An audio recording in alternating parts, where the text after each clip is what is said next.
Hello everyone, welcome to Pharmarox YouTube channel. Pharmarox के YouTube educational channel में आपका स्वागत है। आज के वीडियो लेक्चर में हम डिटेल में स्टडी करेंगे कुछ इम्पोर्टेंट मेडिकल टर्मिनोलॉजी के बारे में। मतलब कि ऐसे मेडिकल टर्म्स कि जो अलग अलग तरीके से यूज़ किए जाते हैं, तो वो हम सीखेंगे ये वीडियो लेक्चर में और जानेंगे उनके मीनिंग्स के बारे में और सीखेंगे उनका डिटेल एक्सप्लेनेशन। तो expert lecture by Amar sir, Assistant Professor and Founder of Pharmarox। Thank you for being one lake family of Pharmarox। Updated रहिए फार्मा नॉलेज के साथ, एक्सेस करिए study material, test series and video lecture on app Pharmarox। अगर आपके पास Android phone है तो download करिए Pharmarox का एंड्रॉयड एप्लीकेशन। अगर आपके पास आईफोन है तो ऐप स्टोर पर से भी उसको डाउनलोड कर सकते हैं। तो सबसे पहले समझिए जो मेडिकल टर्म है वो है मायोकार्डियल इन्फ्रैक्शन। तो मायोकार्डियल इन्फ्रैक्शन का सिंपल मीनिंग बनता है हार्ट अटैक। कि जब किसी पर्सन को हार्ट अटैक आता है तो उसके लिए जो मेडिकल टर्म है दैट इज़ मायोकार्डियल इन्फ्रैक्शन, उसको शॉर्ट में MI भी लिखा जाता है। तो मायोकार्डियल इन्फ्रैक्शन मतलब कि uh blockage of blood flow to the heart muscles. कि हार्ट के जो मसल्स होते हैं वो डैमेज हो जाते हैं, और ये डैमेज होने का रीज़न ये है कि उनको जो ब्लड सप्लाई जो होता है, ब्लड फ्लो, वो रिड्यूस हो जाता है। कि blood flow to the heart वो क्या हो जाता है, ब्लॉकेज होता है। कि blockage of blood flow to the heart. अगर समझें कि किसी भी हमारे बॉडी के जो ऑर्गन्स हैं उनके प्रॉपर फंक्शंस के लिए, उनके हेल्दीनेस के लिए ज़रूरी है अच्छे से ब्लड सप्लाई। अब जब आपके हार्ट के मसल्स को ही ब्लड सप्लाई नहीं मिलता अच्छे से, तो धीरे धीरे क्या होता है, वो डैमेज होते हैं, और उसका रीज़न होता है आर्टरीज के अंदर ब्लॉकेज। तो uh complete obstruction to the blood flow in a coronary artery में result in a myocardial infarction और MI and commonly call a heart attack. तो सिंपल लैंग्वेज में हम उसके हार्ट अटैक कहते हैं, और वो होने का जो रीज़न है कि कंप्लीट ऑब्स्ट्रक्शन। ऑब्स्ट्रक्शन मतलब कि ब्लॉक हो जाना। तो कंप्लीटली जब आपके कोरोनरी आर्टरीज ब्लॉक हो जाती है तो जिसके कारण क्या होता है, जो ब्लड सप्लाई है वो अच्छे से नहीं होता आपके हार्ट को, और उसके कारण जो हार्ट के जो मसल्स है वो धीरे धीरे डैमेज होते हैं, और उनके कारण जो है वो पर्सन को हार्ट अटैक आता है। तो infarction means the death of an area of tissue because of interrupted blood supply. तो मायोकार्डियल मतलब कि हार्ट, और इन्फ्रैक्शन मतलब कि death of an area of a tissue. कि मायो प्लस कार्डियल इन्फ्रैक्शन का मतलब यही होता है कि सिंपल हार्ट अटैक, और उसका रीज़न हमने जान लिया कि जो ऑब्स्ट्रक्शंस हो जाता है जिसके कारण जो ब्लड सप्लाई जो है वो अच्छे से नहीं मिलता वो टिश्यूज़ को, मसल्स वगैरह को, जिसके कारण जो कंडीशन प्रोड्यूस होती है उसको मेडिकल टर्म्स में कहा जाता है मायोकार्डियल इन्फ्रैक्शन। तो ये था फर्स्ट टर्म। सेकंड टर्म है हमारा वो है ग्लूकोमा। तो ग्लूकोमा मतलब क्या? तो ग्लूकोमा जो है वो आई रिलेटेड एक डिसीज़ हम कह सकते हैं। तो ग्लूकोमा में एक्चुअली होता क्या है, तो जो ऑप्टिक नर्व होती है तो वो हो जाती है डैमेज, और जिसके कारण क्या होता है, जो विज़न के ऊपर काफ़ी असर पड़ता है। कि ये डायग्राम में देखिए कि damage to the optic nerve. अब ये ऑप्टिक नर्व डैमेज क्यों होती है, तो ये ऑप्टिक नर्व डैमेज के लिए जो रिस्पॉन्सिबल है वो है इंट्रा ऑक्यूलर प्रेशर का इंक्रीज़ होना। मतलब कि आँखों के अंदर जो प्रेशर होता है वो इंक्रीज़ होता है। कि high pressure in your eyes, आपके आइज़ के अंदर प्रेशर इंक्रीज़ होने के कारण क्या हो जाते हैं, ऑप्टिक नर्व की जो पीछे के पोर्शन में है वो हो जाती है डैमेज।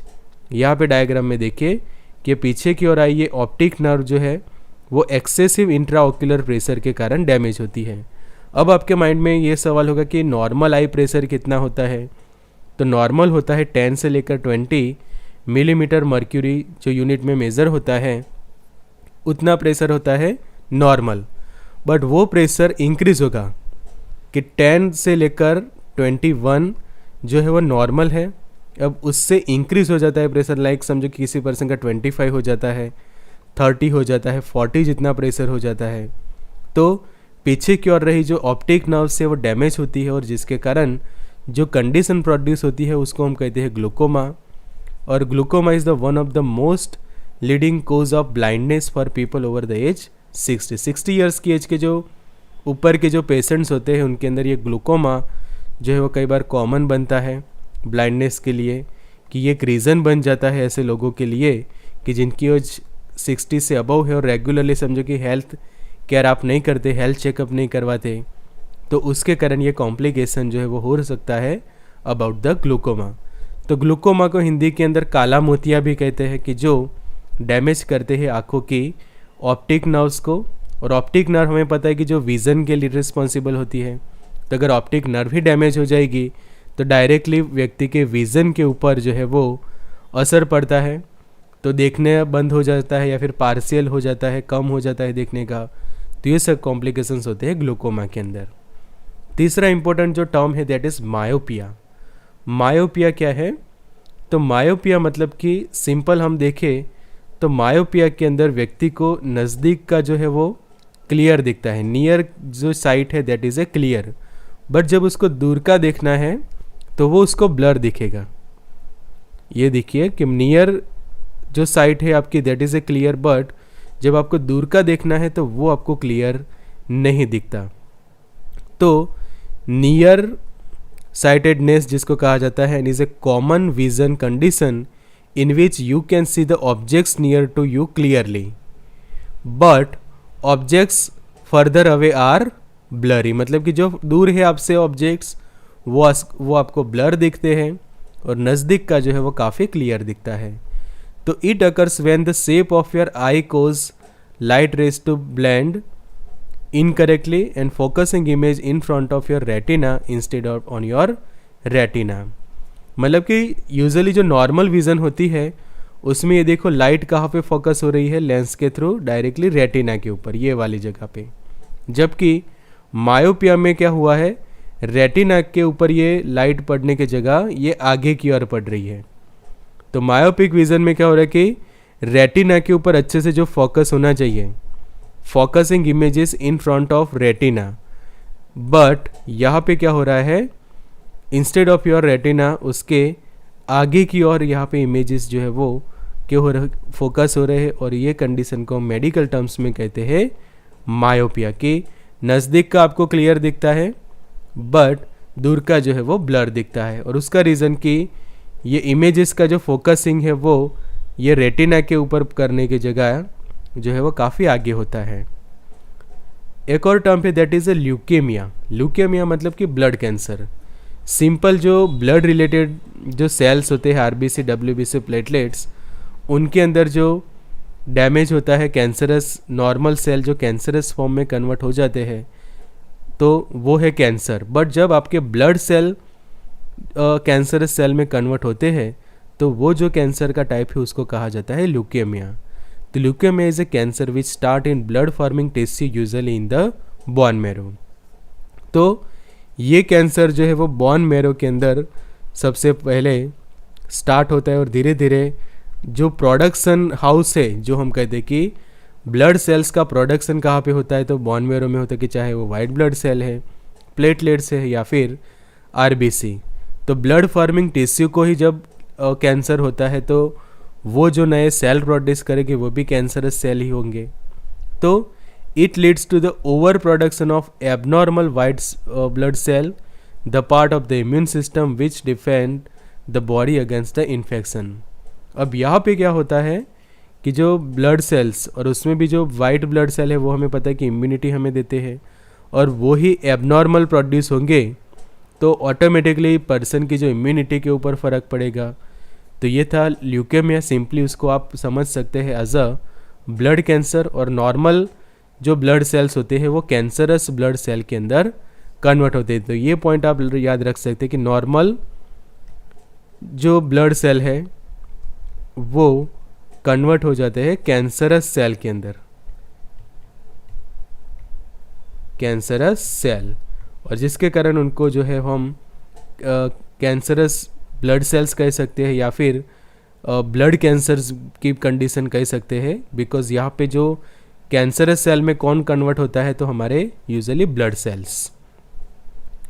अब दूसरा एक इम्पोर्टेंट टर्म है दैट इज़ हाइपरटेंशन। तो कई बार ये टर्म हम सुनते हैं कि हाइपरटेंशन हुआ है या फिर HPT, ऐसा भी कई जगह पे आप देख सकते हैं हाइपरटेंशन। तो व्हाट इज़ हाइपरटेंशन? तो हाइपरटेंशन मतलब कि हाई ब्लड प्रेशर, कि जो हमें पता है कि In a medical terms, problem of high blood pressure is called hypertension. It is also known as a high blood pressure. HBPB उसको कहा जाता है. तो सबसे पहले हाइपरटेंशन की डेफिनेशन को समझने से पहले आपको पता होना चाहिए कि नॉर्मल ब्लड प्रेशर कितना है. तो नॉर्मल ब्लड प्रेशर यहाँ पे देखो ये चार्ट के अंदर कि यूजुअली 120 सिस्टोलिक को कंसिडर किया जाता है और डायस्टोलिक जो है वो समझो कि हम कंसिडर करते हैं 80. तो 120 80 जितना या फिर उससे थोड़ा नीचे जितना ब्लड प्रेशर है तो that is called a normal blood pressure. तो ये नॉर्मल ब्लड प्रेशर 120 80 कहते हैं. बट उससे समझो कि हाई होता है कि लाइक देखो ग्रीन कलर का जो पोर्शन है वहाँ तक पर्सन का जो ब्लड प्रेशर है हम नॉर्मल कह सकते हैं. बिकॉज कि लो ब्लड प्रेशर की डेफिनेशन ये है कि लो ब्लड प्रेशर को 90 या फिर 60 उससे कम कहा जाता है. कि सिस्टोलिक प्रेशर जो है वो आपका 90 है और डायस्टोलिक प्रेशर जो है वो है 60 और उसका यूनिट रहेगा मर्क्यूरी. मिलीमीटर मर्क्यूरी यूनिट के अंदर ये प्रेशर मेज़र किया जाता है. तो लो ब्लड प्रेशर 90 से 60 रहता है. तो और नॉर्मल जो है कंप्लीट परफेक्ट दैट इज़ 120 80.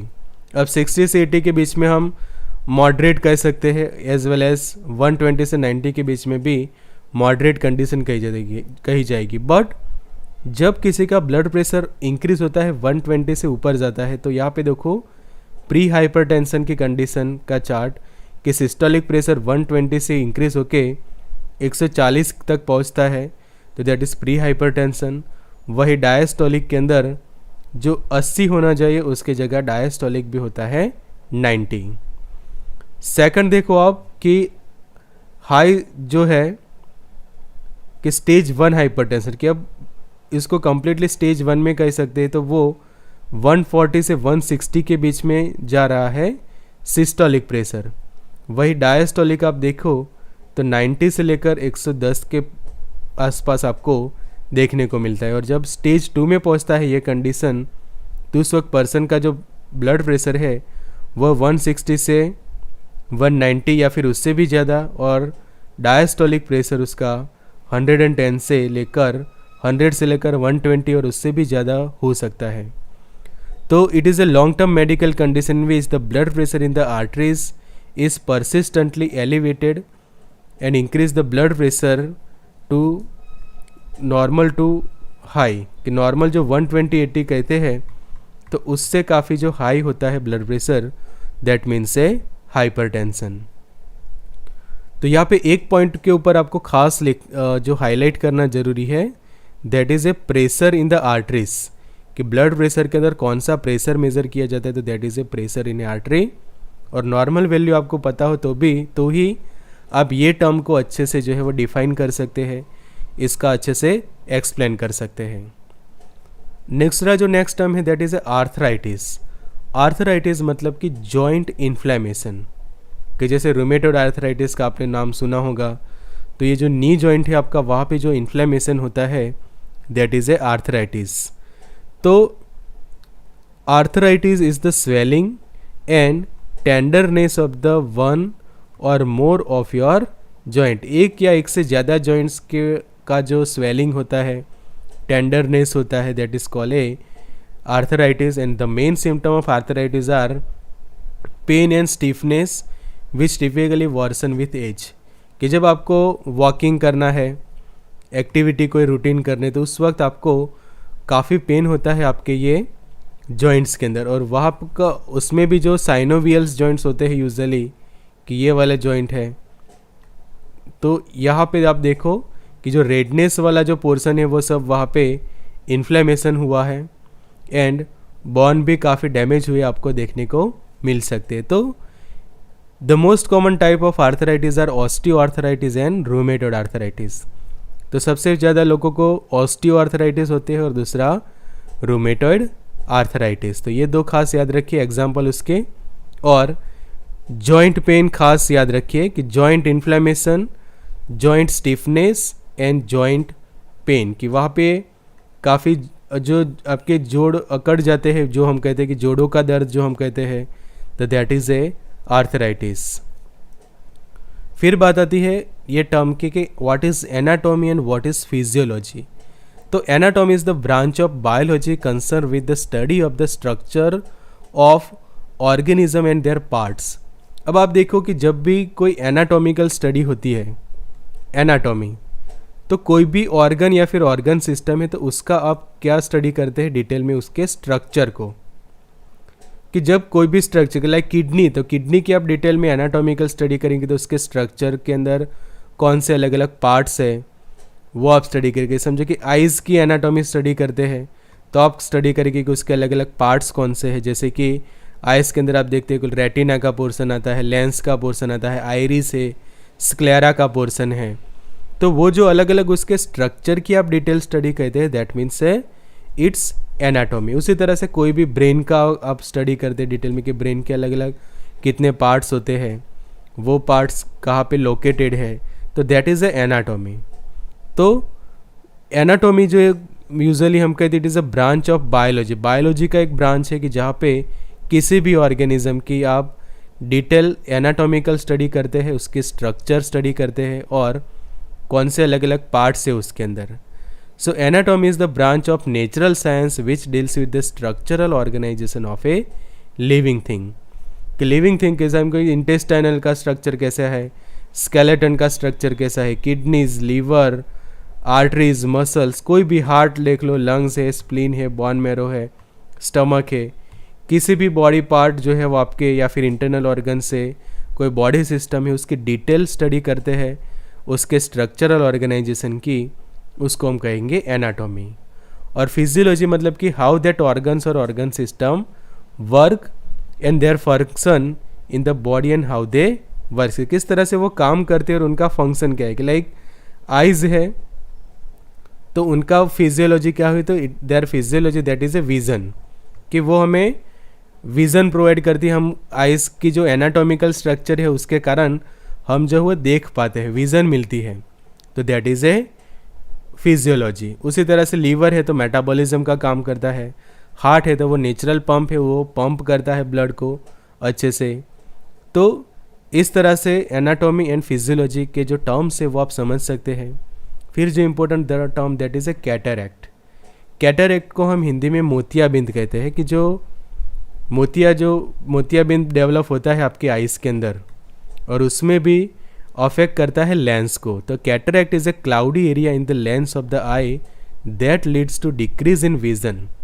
अब हमें पता है कि जो लेंस है वो नॉर्मल पर्सन्स के अंदर कम्प्लीटली क्लियर होता है, कि कोई भी डिस्टर्बेंस वहाँ पे नहीं होता। कि ये वाला समझो कि साइड से हम देखें तो ये नॉर्मल लेंस है, अब यही लेंस के अंदर समझो कि कोई क्लाउडी मटेरियल जो है वो फील हो जाता है, कि लाइक ये जो लेंस है उसके अंदर ऐसा कोई मटेरियल जो है वो फील हो जाता है। तो पहले कंप्लीट वो ट्रांसपेरेंट था, अब उसके अंदर ये मटेरियल फील होने के कारण उसकी ट्रांसपेरेंसी जो है वो चली जाती है, जिसके कारण आप डायग्राम में देखिए नॉर्मल में लेंस जो ट्रांसपेरेंट था जिसके कारण आप जो है वो प्रॉपर ब्लैक पोर्शन वहाँ पे देख सकते हो। जबकि वहीं पे जब कैटरैक्ट होता है तो मिल्की वाइट जैसा सब्सटेंस वहाँ पे जमा होने के कारण क्लाउडी एरिया वहाँ पे आपको देखने को मिलता है। तो ये वाले डायग्राम में देखो आइज़ विथ कैटरैक्ट, तो ये जो पूरा पोर्शन है ये वाला, कि जो आपको कैसा दिख रहा है, क्लाउडी। तो क्लाउडी होने के कारण क्या होता है कि डायरेक्टली विजन जो है वो आपकी डिक्रीज हो जाती है, कि जो क्लियर नहीं दिखता पर्सन को। And cataract often develop slowly and can affect the one और बोथ आई। पहले एक आइज़ को वो डैमेज करता है समझो, फिर धीरे धीरे दूसरी आइज़ में भी कैटरैक्ट डेवलप होता है। एंड सिम्टम में include the faded colours, blurry और डबल विज़न। डबल विज़न भी देखने को मिल सकती है, कई बार ब्लर विज़न हो जाती है। फेडेड कलर्स आपको अच्छे से क्लियर नहीं दिखते। हेलोज अराउंड द लाइट के सामने आप देखें तो आपको जैसे हेलोज देखने को मिलेंगे, क्राउन्स देखने को मिलेंगे लाइट के आसपास। ट्रबल विथ ब्राइट लाइट, काफ़ी ब्राइट लाइट के अंदर आपको देखने में ट्रबल होगी। And trouble in seeing at night, even रात को भी आपको देखने में काफ़ी डिफ़िकल्टी होती। तो ये हम हमने समझे कुछ इंपॉर्टेंट टर्म्स ये लेक्चर के अंदर, और भी टर्म्स सीखेंगे हम नेक्स्ट लेक्चर के अंदर। सो जो लेक्चर नोट्स आपको फार्मारॉक्स की ऐप ऊपर मिल जाएंगे, कि जो अफोर्डेबल प्राइस के अंदर आपको मिलेगा। तो thank you for watching. Join कर सकते हैं व्हाट्सएप ग्रुप, एक्सेस कर सकते हैं स्टडी मटेरियल को, टेस्ट सीरीज़ को and also the video lecture. So app के लिए आप फार्मारॉक्स ऐप डाउनलोड कर सकते हैं, लिंक आपको डिस्क्रिप्शन बॉक्स के अंदर मिल जाएंगी। Good luck and all the best.